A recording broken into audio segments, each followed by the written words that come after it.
একজন চর্মরোগ বিশিষ্ট এক লোকের সাক্ষাৎকার নিচ্ছি। আমি মোহাম্মদ আব্দুল হামিদ। কি নাম আপনার? বাড়ি কোথায়? বাড়ি কাঁঠালবাড়ি। কাঁঠালবাড়ি, মাড়িয়া ইউনিয়ন।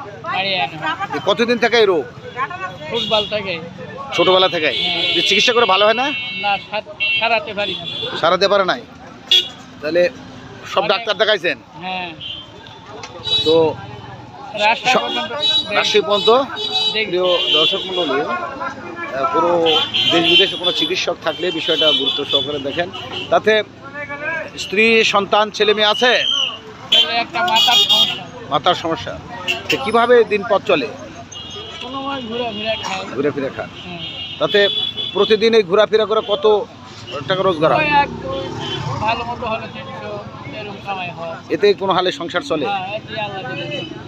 তো এই পায়ের তালের থেকে আরম্ভ করে সব জায়গায় একই অবস্থা? হ্যাঁ, দেখেন আমার সর্বোচ্চ দুই পায়ে একই অবস্থা? দুই ভাই একই।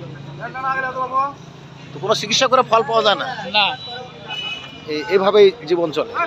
গোসল করতে, খাইতে, চলতে ফিরতে কোনো সমস্যা হয় না? গোসল করতে, গরমে কোনো কাজ কাম করতে পারি, কোনো কাজ করা যায় না? কোনোটা ঘুরবার এই পায়েরও একই অবস্থা? হ্যাঁ, এই পায়ের একই অবস্থা।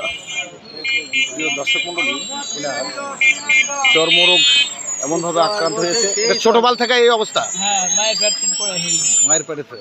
দেশ বিদেশে কোনো চর্ম বিশেষজ্ঞ থাকলে এনার চিকিৎসার জন্য আকুল আবেদন জানানো হচ্ছে। ইনি অসহায় গরিব মানুষ, এনার জীবন চালানো খুব কষ্টকর। কোনো হালে খেয়ে না খেয়ে দিন যায় খুব কষ্টের ভিতর দিয়ে, তাই না? হ্যাঁ। দৃষ্টি আকর্ষণ করছি, মানবিকভাবে আপনারা এনার প্রতি সহযোগিতার হাত বাড়িয়ে দেবেন এবং চিকিৎসার জন্য কোনো বিশেষজ্ঞ থাকলে আমার সাথে যোগাযোগ করে এনাকে এই ব্যবস্থা করে দেওয়া হবে। আপনাদের দৃষ্টি আকর্ষণ করছি। আমি মোহাম্মদ আব্দুল হামিদ। আসসালামু আলাইকুম ওয়া রাহমাতুল্লাহ।